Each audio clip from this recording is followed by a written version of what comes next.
When a traffic light turns yellow, drivers are supposed to slow down and come to a stop, but some will speed up, trying to race through the intersection and end up running the red light. This type of dangerous action has prompted enforcement measures before. Remember the van cams? Well, a new red light camera pilot program is set to start this year on Oʻahu. So what's different? Hear from both sides of the issue. Tonight's live broadcast and live stream of insights on PBS Hawaii start now.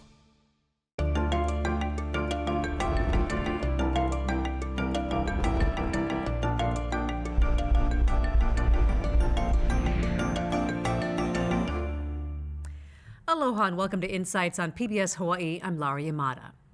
Well, the State Department of Transportation is set to launch a new red light camera pilot program this summer. 10 intersections in Honolulu will be picked as test sites based on crash histories and violations. The cameras will take a snapshot of vehicles that enter an intersection after the traffic signal has turned red. A citation will then be mailed to the registered owner of the vehicle. A bill to fund the program is awaiting action by Governor Ige. Supporters say it's a way to make our roads safer, but opponents argue the measure is flawed. We're going to hear from both sides. We look forward to your participation in tonight's show. You can email, call, or tweet your questions, and you're going to find a live stream of this program at pbshawaii.org and the PBS Hawaii Facebook page. All right, now to our guests. Ed Sniffen is the Hawaii Department of Transportation's Deputy Director for Highways, overseeing an agency responsible for the effectiveness of our state highways. He's a civil engineer, earning his degree from Santa Clara University. Democratic State Senator Gil Riviere represents District 23, which stretches from Kaneohe through the North Shore to Kunia. He served in the Senate since 2014, and prior to that, in the State House. James Tabe was appointed as the state public defender last year and has worked in the public defender's office since 1993. Prior to that, he was a deputy public defender in Los Angeles County. And Chad Taniguchi is the Safe Streets advocate and the former director of the Hawaii Bicycling League. He's been involved in helping approve laws regarding complete streets, passing bicycle riders with at least 3 feet clearance, and enabling red light cameras. Thank you so much, all of you, for joining us tonight. Let's start with you, Ed. Let's just kind of set the stage here a little bit, Ed. What is the latest timeline for the pilot program? And can you explain then how the camera system is going to work? Absolutely. And thanks for having us tonight to talk about this important issue. You know, for us, we're moving forward with the procurement that we had. We have a vendor that was selected, but we couldn't fund. And we thank the legislature for allowing us the funding to move the project forward. Now that the funding is available, we have our vendor on board to ensure that we take care of our engineering studies first at the intersections, and push out our educational campaign, which is required by the legislation and by our rules, before we start pushing out our red light running cams. So everyone can expect that those cameras will be operational by the end of this year. That's the time frame we're looking at.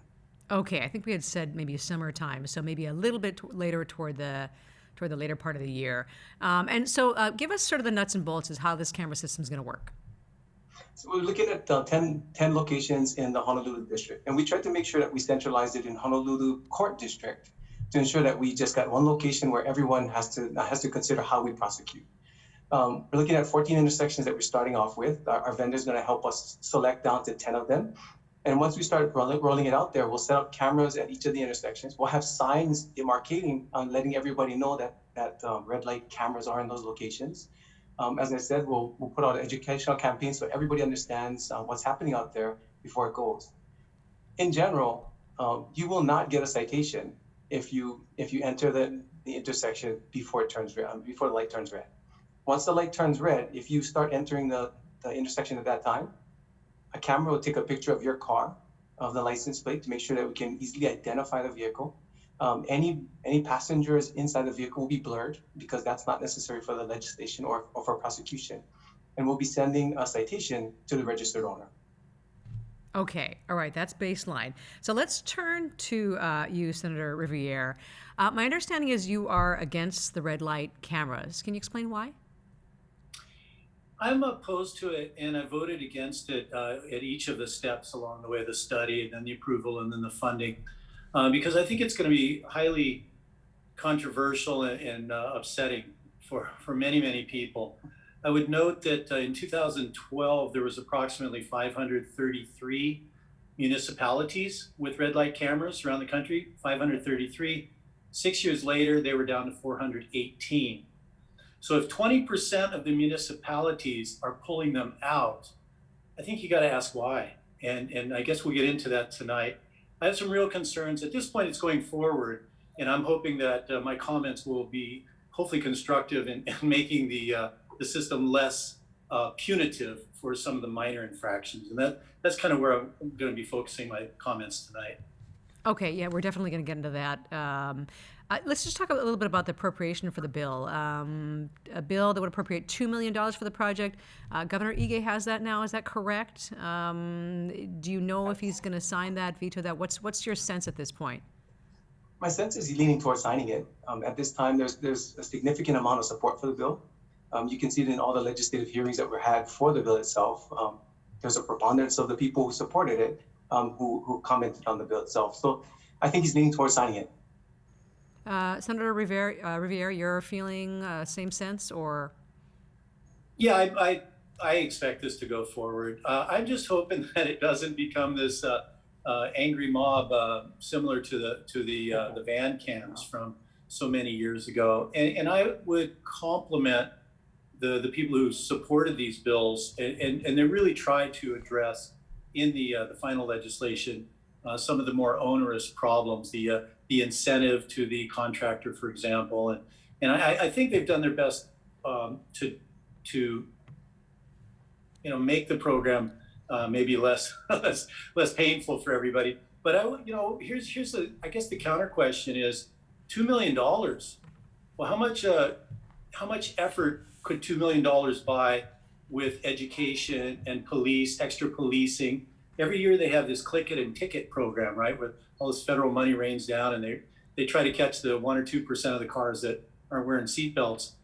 Those are things that maybe at these more dangerous intersections, if where they're identified, maybe that would be more proactive, having policemen on site and having educational programs in that areas. And finally, I'm a little skeptical that these things will ever come out. If they're installed and they don't really work or they're not really making much of an impact, I would hope that they would be pulled out because at that point they would just be an expense to the taxpayers. Well, so I have some practical questions in the implementation. And Senator Riviere, you've definitely hit on a number of things we're going to circle back on here, but I want to make sure we get some of our other guests involved. And so maybe, Chad, I'll turn to you and have you talk a little bit about why you think this is important. And before you do, I just wanted a couple of comments that we had coming in. This is from Todd in Moʻiʻiʻili. He says, quote, "This is a long time coming. This problem is chronic and it is a travesty." And we have another caller saying about running red lights, saying he frequently sees drivers run red lights near Baratania. Says police are present but don't pursue the driver that just ran the red light. His concern is that it happens often and police don't pursue it. And we'll talk about, how we're looking at a police presence in just a minute. But just overall, if you can share your thoughts on the implementation of this red light camera program. Well, Honolulu and Hawaii is not the safest place to be on the roads. Ed and DOT have been doing a great job trying to improve that, but we are in the bottom 20% of states in terms of safety. So red light cameras are one tool, education is another. So we need all these things to basically change behavior so that when you see a red light, as your lead-in said, the immediate thought is slow down, be prepared to stop. Too many people take it, yellow means I better speed up so I make the light. And when they run that red light, they may not hit anybody, they may not kill anybody, but the more that happens, eventually, the law of averages is it's gonna happen. And then when it happens, it's gonna be a tragedy. And it might be not that many people, but I think the way we're coming at it from is there is no family who wants to have one of their members killed by a senseless red light running crash. And that's why the money is worth it. Even the police they find it difficult to pursue red light runners through an intersection because they have to break the law themselves, or they have to skirt the people who are supposed to be coming in the right way. So their testimony is really strong that they support red light cameras. So, James, to you, let's talk about some of the legalities of this, and also your point of view. Some of the things that Senator Riviere brought up as far as the potential challenges to this and why there might be some potential challenges to this. What have you been focusing on as far as some of the complaints being raised? I would imagine that one of them would be that because this is going to the registered owner of the vehicle, there may be some situations there where, say, that person isn't driving the car, or there might be some other issues. Talk about that and your position. Yeah, the Office of the Public Defender, we were strongly against this bill in the beginning, and we still aren't. We don't oppose it at this point. I guess everyone thinks of the van cam. Explain that a little bit to folks. Remind folks what that was about. Yeah. So basically, to catch speeders, they had these they had these vans to catch speeders. So the problem with that law there is that they took pictures of the license plate, and similar to here, they sent the ticket to the registered owner. But the van cam was targeting the driver. And so the law basically it's stated that the registered owner is presumed to be the driver. Well, we thought it was unconstitutional, and a district court judge found it unconstitutional because you're presuming someone committed the crime. And in our country, in Hawaii, you're presumed innocent, so you shouldn't be proving your innocence at that point. So that's why I think that law was flawed. Now this law, again, the ticket is going to the registered owner, but they're not targeting the driver per se. This law, the way it's written, it's akin to a parking ticket. So the ticket is going to the car, and whoever's responsible for the car is liable for the offense.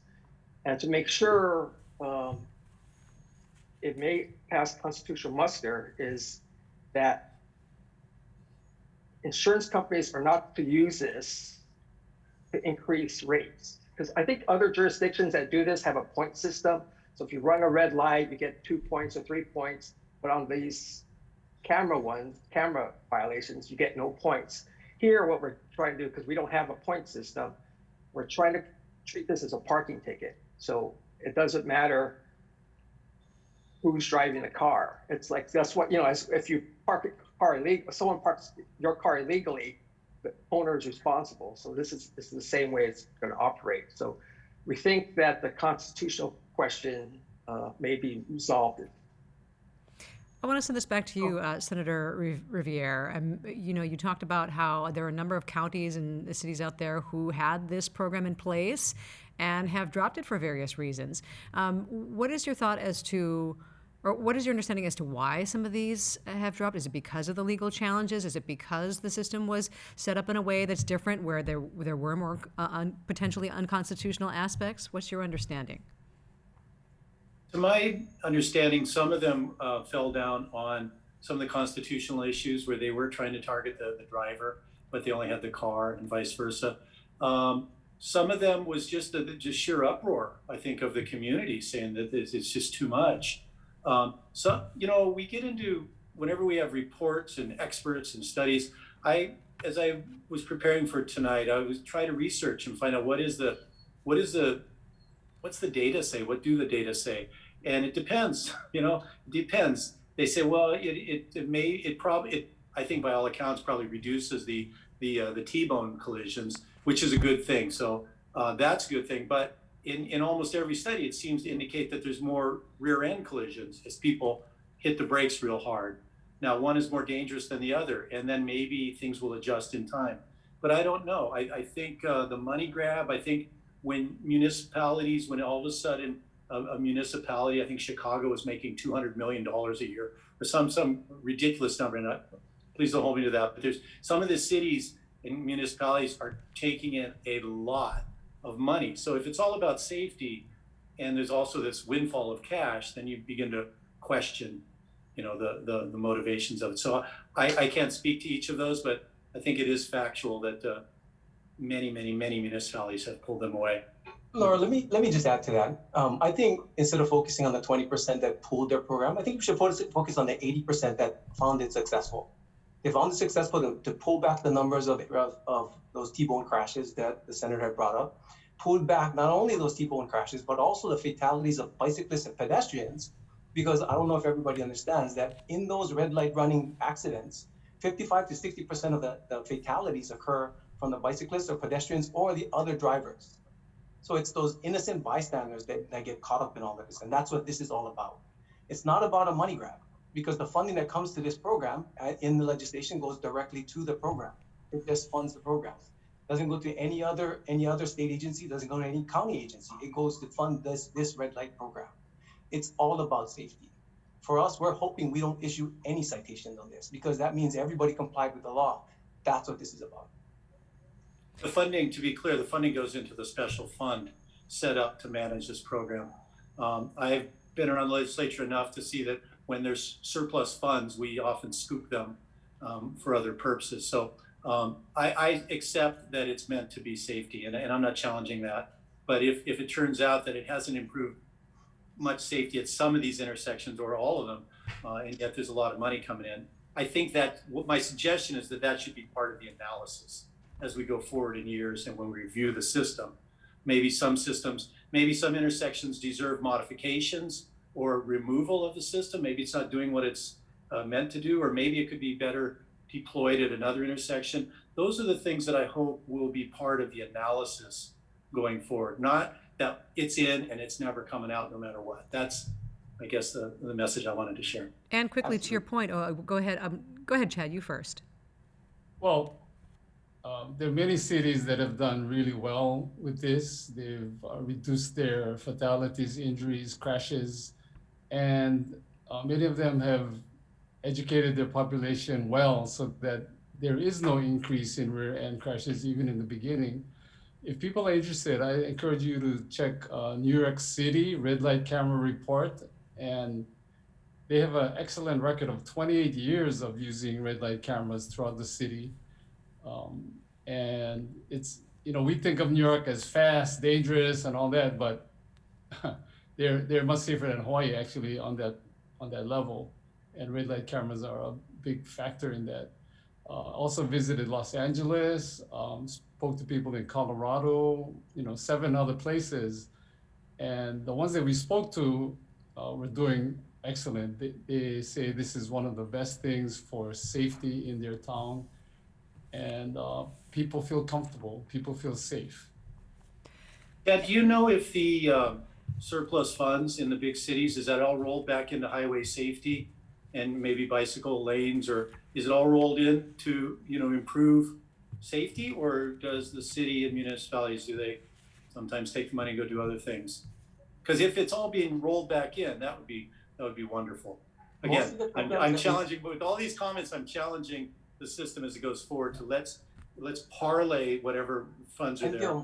I don't think you're challenging anything, because that's the way we set this thing up. Good. This is the way we work with the chairs. This is the way we ensure that we make the system as efficient as possible and as safe as possible for everybody. And and Ed and Senator Rivera, to a point you touched on earlier about what the analysis will be, what you're going to look at, what's the time frame as to, okay, we're running this program for a period of time. We want to see how this works. Is it effective? Do we need to change? It goes to John, one caller's point, some skepticism, no doubt, still out there, in part because of how the van cam program ran. He's saying waste of time. People just slow down when they see the red light cameras, just like the last time doesn't feel it's going to be effective. And another capo say here is worried about this kind of spending at this point in time. So just to make sure that your point is heard, Ed, about what the process will be as far as, okay, we're in a pilot program here, and so then what happens as far as taking a look at the information that you have and then what you're going to do to potentially adjust. Is there room for that? Perfect. And these are comments that came from the community when we were starting this pilot. And I got to thank Chad and James for being a part of that committee who pushed forward on a lot of the rules that we pushed forward in the legislation. So I really appreciate that. When we started pushing this forward, the concerns about the funding came through, concerns about the effectiveness of the program. So we decided to ensure that we did a pilot first. It's a 2-year pilot for only those 10 intersections to ensure that not only can we run it through the efficiency of the citations, but also through the court processes as well. That 2-year time frame gives us that time to run everything through the entire process to see what it looks like. How much load are we adding to the court systems? Can police and can the prosecutors keep up with this type of the new citations that are coming through? Those types of things. We wanted to make sure we could test the whole system before we made a recommendation to the legislature on going forward on a broader program. So in that 2-year time frame, we're required to report to the legislature annually. So I want to get to James and some of the legalities and other potential legal challenges that may come up, because no doubt people are going to poke a stick at this.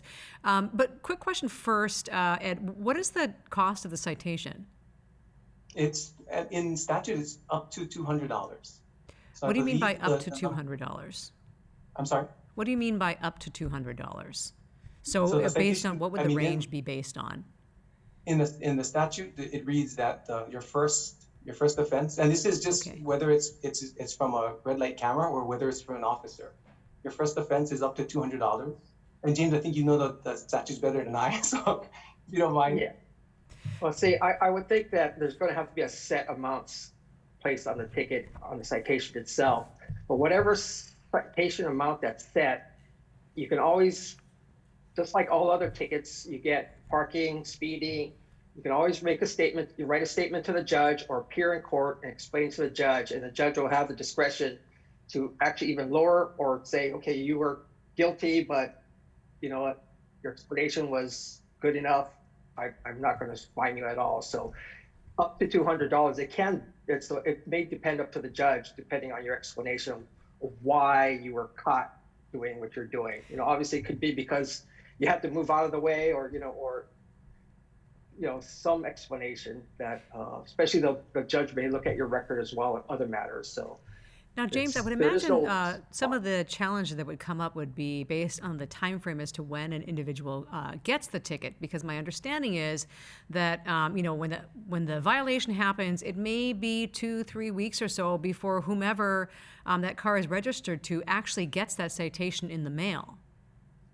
Right. So I think the law specifically states that it has to be set within a specific time period, because if you get a ticket 2 months down the road, that's just not fair, because there's no way you're going to be able to defend that ticket.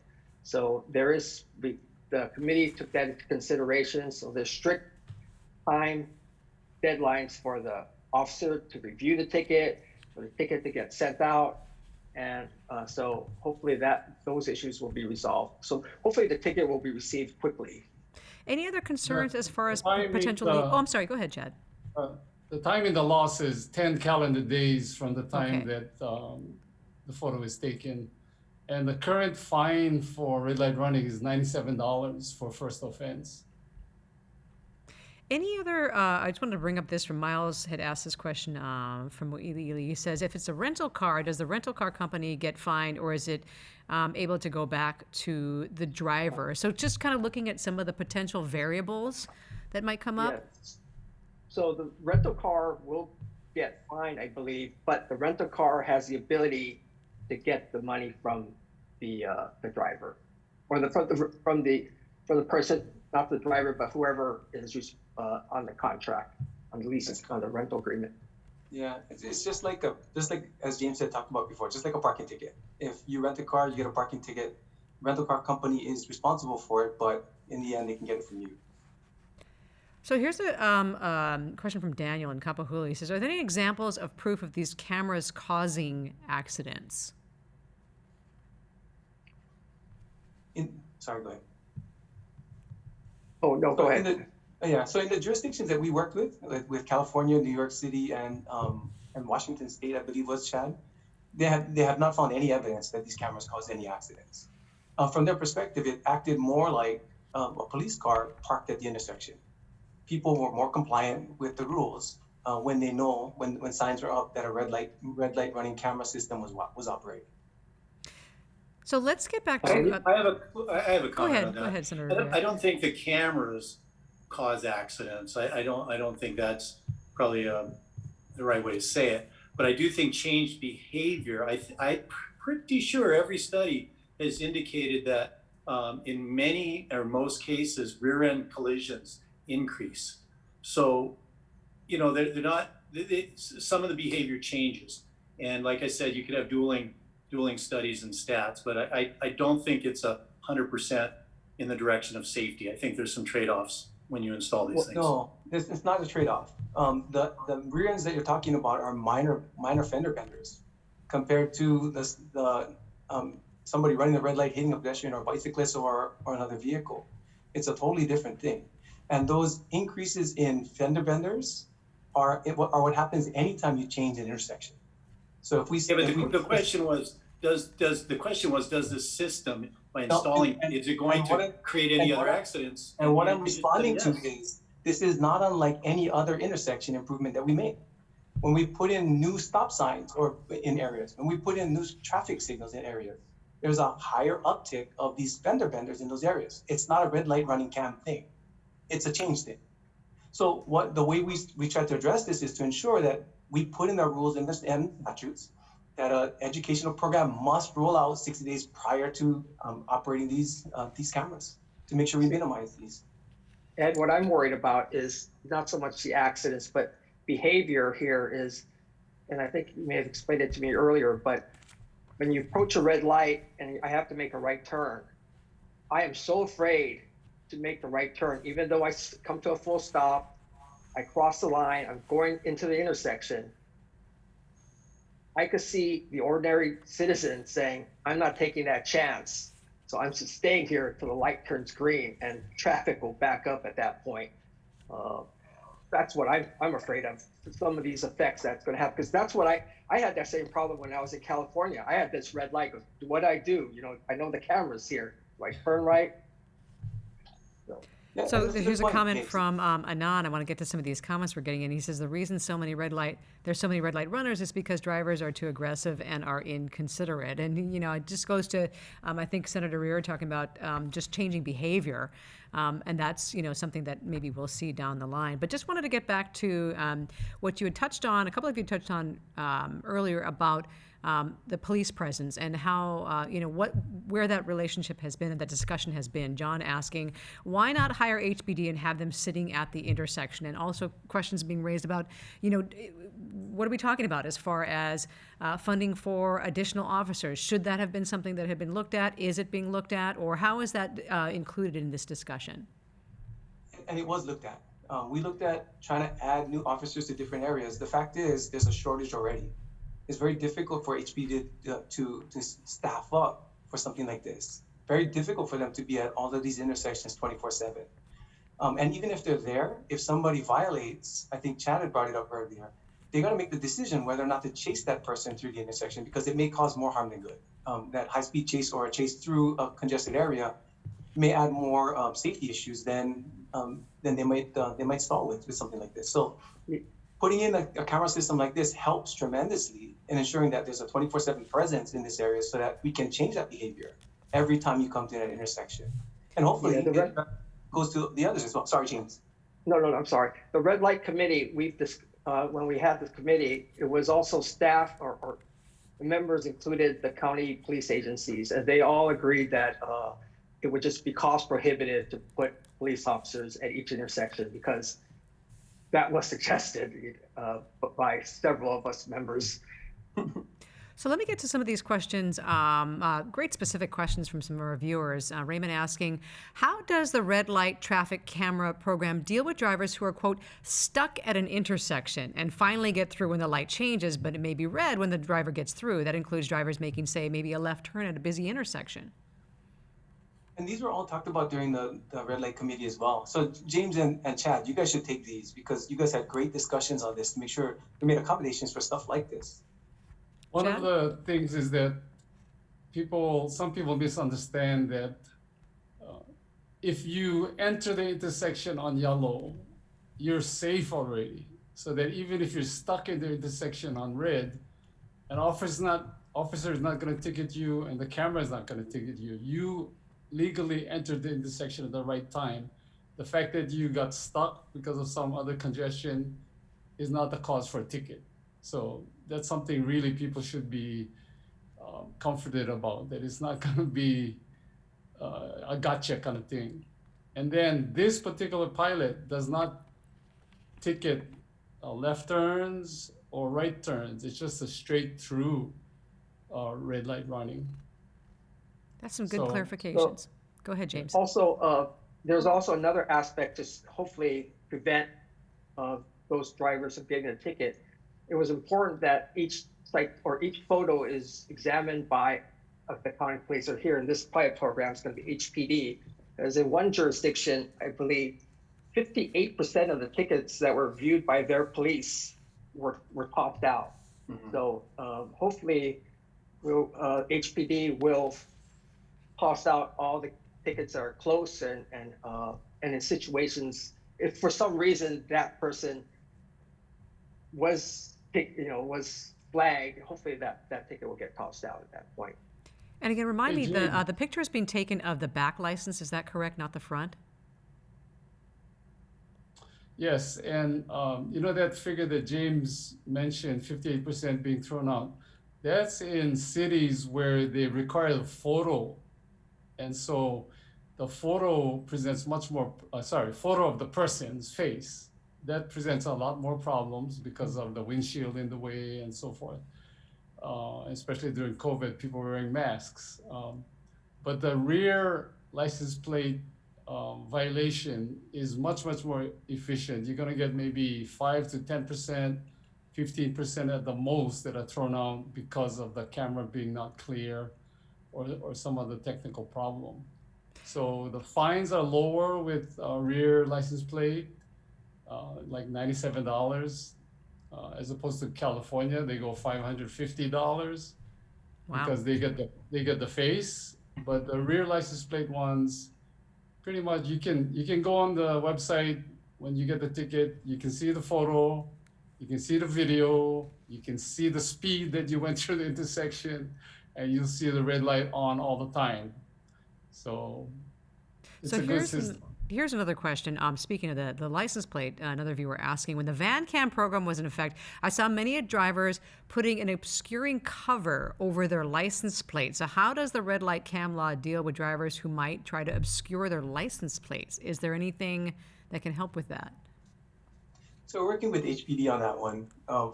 There's already a statute that doesn't allow you or requires you not to obscure your license plate. Right, baseline, it's that's illegal to our viewers. Can't do Yeah. that anyway. Yes. What would about imagine that- cameras being vandalized? Any issue? I'm sorry, if you wanted to. And I would imagine technology is better too now, the cameras, the resolution, so those things may not actually work anymore. Yes, exactly. in the places we spoke with, maybe 3 or 4% of the tickets have obscured license plates for either sun or some intentional, but it's a small percent. A quick question here from Emmett and Pearl. Which direction will the cameras face? Did you cover that already? Many vehicles, if they have missing plates or plates covered, same question. Is that from the back, or maybe give people a little bit of a arrangement? We'll be taking pictures of the vehicles from the rear. We'll be looking at the intersection to see where best to set them up to make sure that we minimize vandalism and also maximize the visibility of the plates themselves. So we haven't set the geometrics yet for each of the intersections. They're all going to be different, which is why we're starting with just the 10. So I want to get to you, Senator Riviere. So, you have definitely some reservations about these red light cameras for various reasons. If we don't go this route, or if it doesn't continue, what are some alternatives? Obviously, we have an issue here because some people are running these red lights, so something needs to be done. So what are some of the alternatives that you think would be better options? I guess the way to answer that is better data, better information will help inform us. And I'll actually say that at this point, we're going forward with this thing. So one of the rules that is being proposed is that there's a baseline study, baseline average of what would be violations at an intersection. So I guess that will have to be observed and some calculations done. One of my comments that I submitted today on those subject rules is that I would hope that that data are broken out into each of the violations, whether it was turning on an arrow red, going straight through, crossing, rolling, stop. I would hope that the data is accurate in that way, because I don't think it's fair, or I don't think it's useful if the data is every single violation in the world. Oh, you crossed the line going through, or you did, it needs to be useful data, and I think that will help inform it. Also, the types of accidents, when that is part of the analysis that's going to be done going back 3 years. I would hope that there will be a comparison and a look at what are the accidents. Was it bicycle related or pedestrian in the crosswalk? Was it tail end or T-bone? I really hope that those studies are not just kind of aggregated to say, yes, there was this many. So I hope that the data come true. Now, to answer your question, what can we do otherwise? People are getting aggressive now, and there's a lot of reasons for that. Here's an example. You're sitting at an intersection that you're familiar with, and you have to wait 2 or 3 cycles to get through to turn because there's not enough of a stacking area in the left turn. So I've seen people run a red on a left turn arrow because they've been waiting for 10 minutes to get through the intersection. So there's things like that I think we could have intersection improvements. And I'll end on this. Part of this proposed rules talks about analyzing mitigative measures, either improving line of sight or having better signage or better notice of the upcoming intersection. So I think all of those things working in concert will render safer roads for us. And we're all, I hope I'm not seen as the guy that's opposed to all of this at this point. I just want to challenge to make sure that we build the best program. Do I want this program? No, but it's going. So let's make it the best program it can be. Anybody else, based on Senator Rivera's comments there, anybody else want to add, when we talk about other alternatives or other ways to look at this program?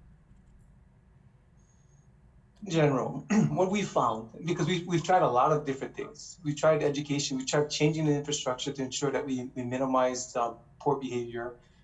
The best way to get compliance in most cases, at least in the beginning, is enforcement. Fully understanding that our police can't be everywhere, we're trying to find different options. At this time, we're killing 120 people a year on the highways. Last year was down because traffic was down. But I'll take the lives. I'll take the life savings that we got from that. I don't want to go back to that 120 again.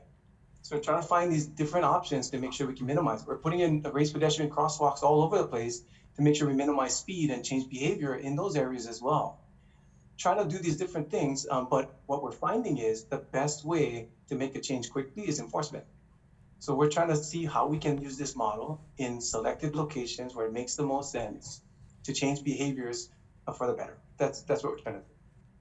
Chad, I'm seeing you nodding there. Quick question. Of the 120 deaths on the highway, how many were in intersections? 4 on average. Based on red light running, 4 on average. So for a year, 4 tragic deaths a year. Yes. In red light incident. Thank you. The primary killers of people on the streets is drunk driving, impaired driving, and speeding. And red light running has a relationship to both of them. Because if you're impaired, you're not watching the light. If you're speeding, you tend not to stop in time. But it's changing the whole mindset, and I really appreciate you, Senator, even though you oppose this particular thing. I know you want more safety for everyone in your community. And I'm just gonna hold up a book. It's called It's No Accident. It's about 15 years old now. But this book really says, why are we tolerating 120 people dying in our state every year? Why? When, if it was my family, I would not tolerate it at all. But somehow we tolerate when it seems to happen to other people. And we have people like Eddie Werner, Daphne Manago, Melissa Lau. They all lost people to traffic collisions. And they hurt so much. But they're working to make sure that number 120 can be 0. And red light cameras are part of reaching 0. as well as Uh, other things that just DOT to is play doing. Go ahead, devil's James. advocate here a bit. You said there's an average of four accidents in disregarding red light. I'm just wondering how many of the four are is when the light just turned yellow to red. Because usually I don't think, or was it red for a time period? And we have these drunk drivers just plowing through, or people not paying attention because they're looking at their phone, just driving through because the light was red for a period of time. Because my experience, I get very frustrated seeing the guys try to beat the yellow and go through the red. But usually the cross traffic, they're not crossing, they're not going from 0 to 30 in 3 seconds. They take their time starting up, accelerating. So I'm just wondering the statistics. There's 4 a year, but is it 4 by the, when it's yellow to red, or is it 4 during that time period? I don't know if we keep statistics like that. I think we do have them, but I gotta check on them. But I think in those instances where it goes yellow to red, it's not necessarily the T-bones that we're worried about. It's hitting pedestrians and bicyclists. Because those that are crossing in crosswalks, they usually get hit when somebody's trying to run during that time. Most of those people are looking at shooting a cue or looking at the traffic and seeing if they're coming versus looking at the people that are walking across the street. Leading right to a question that Stan from Pearl City had, and I thought was pretty insightful. He says he feels that people know that they have some time between the yellow and the red light, so sometimes that's why they run the red light. So he's wondering, can you shorten the length of time between the yellow and the red lights? Was that a consideration so that people don't anticipate this?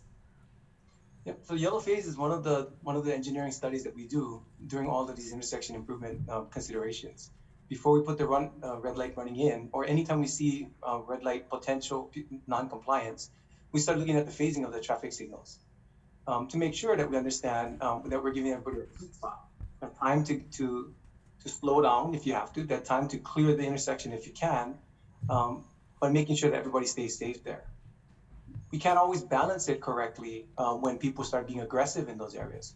So it's difficult, but it is one of the considerations that we make. I gotta make sure that I make a point here though. I get it that we have traffic in Hawaii. I get it that people get stuck at intersections, but frustration is never a reason to break the law, nor is it a reason to put anybody else in jeopardy. So if you gotta wait at the stoplight, I apologize, but you gotta wait at the stoplight. If you gotta wait another phase to get through, then I apologize, but you gotta wait till another phase to get through to make sure everybody stays safe. Because that number of fatalities every year should be 0. 95% of the fatalities that we have are all things that are based on decisions that we're making poorly. And if we can adjust that, we can get everybody home. A couple of questions, similar questions from Mike and Makiki and Dan in Honolulu. Just wondering, which traffic lights are you looking at, and will the public be notified of those in advance? Yes, so there's a list of 14 that we have on our DOT website that are being considered as part of this pilot. And we're gonna whittle it down to 10, and we'll get that information out to the public. We'll make sure that everybody understands where these intersections are, and we'll make sure that we won't start up the cameras until 60 days after we start our educational program. So everybody will be fully aware of where it is. We'll sign it to make sure that everybody sees it as they're driving, and we'll make sure we get out as much information as possible out to the public before then. So a couple of And sorry, go ahead. The first 30 days when the cameras are actually turned on, there'll be warnings mailed to the house with no Okay. fine. Good to know. Okay, a couple of questions here too. I think this would also be for you, Chad, as well. Beverly and Makiki asking about the red light proposal applying to motorcycles, mopeds, and bicycles, and kind of a longer question from Irene here about more specifically bicycles running red lights on South King Street, Pi'ikoi Street, along South King Street where the bicycle lane is. Can the red light camera photo the bicyclists running the red lights? They've got those smaller licenses. I think she's kind of feeling that there should be some attention paid to that. Was that part of a discussion? Is that going to happen at some point in time and could be considered? I totally agree with that caller, because nobody should be disobeying the law. People walking, biking, driving, skateboarding, everybody. And if it was possible, I would be totally in favor of it. Right now, that little decal that's wrapped around the seat post is probably not going to be seen because of the location and the size. But maybe in the future, if there are better cameras and maybe a better position, Hawaii Bicycling would support that.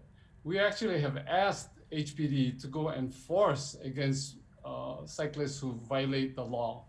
And unfortunately, what HPD says a lot of time is to put an officer to sit around and wait for somebody to do that. It's so frequent that they won't do it.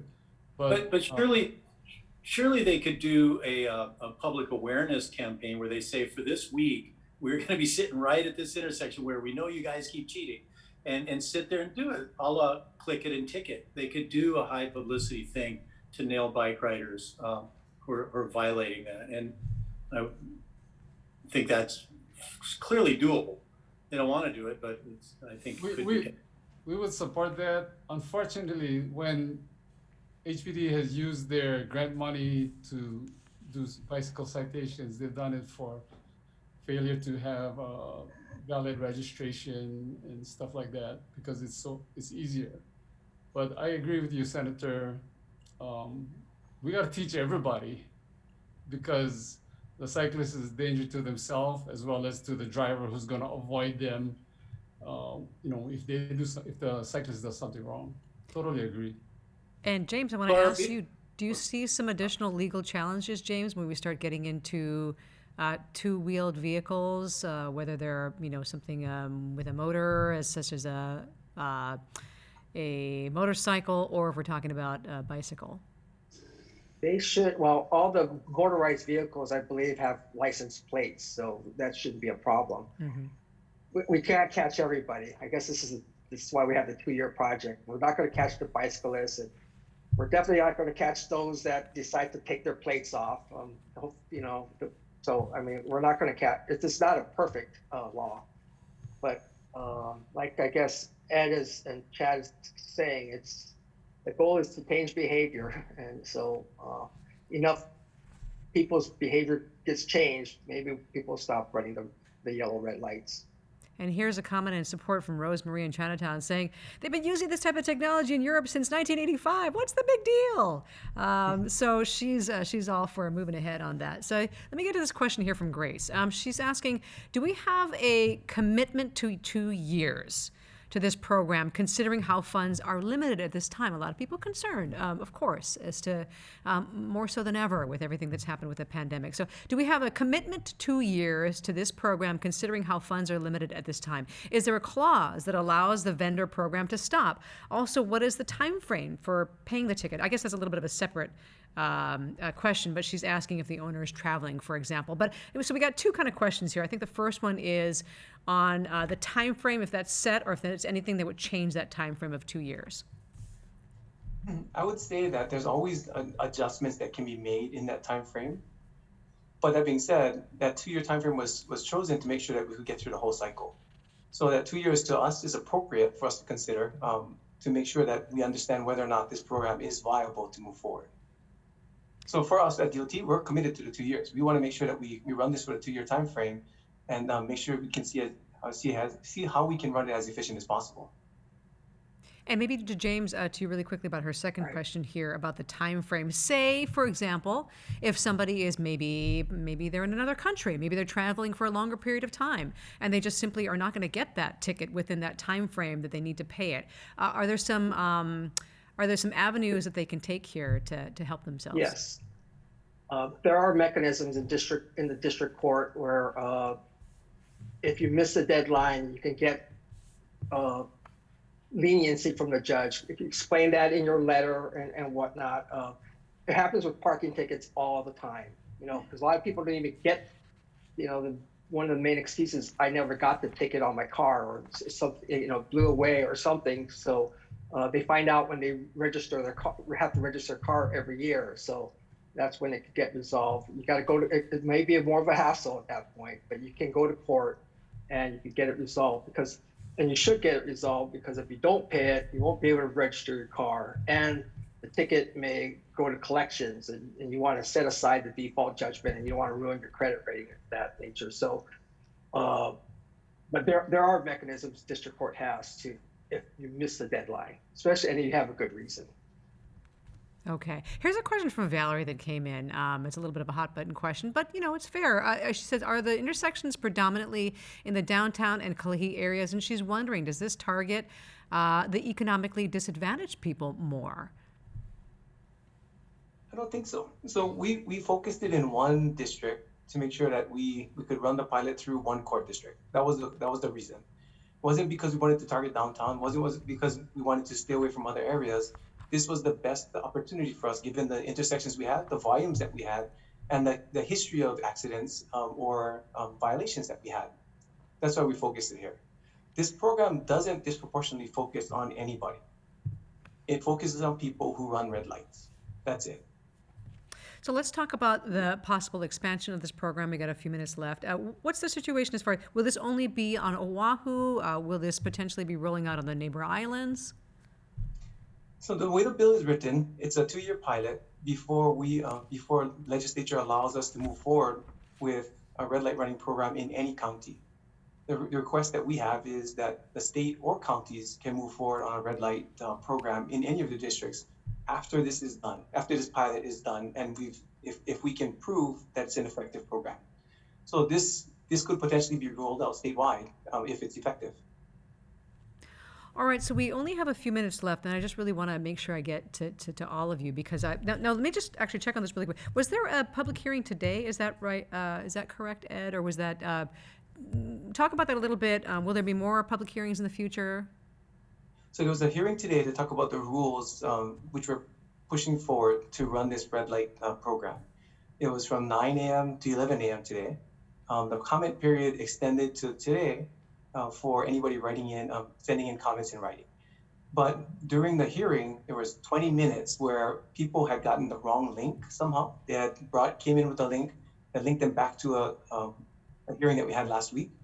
So because of that, we're extending the comment period till tomorrow as well. So anybody who wants to write in with comments, please do so. If the comments are significant, that requires a significant change in the rules, there could be another public hearing that's necessary for those rules.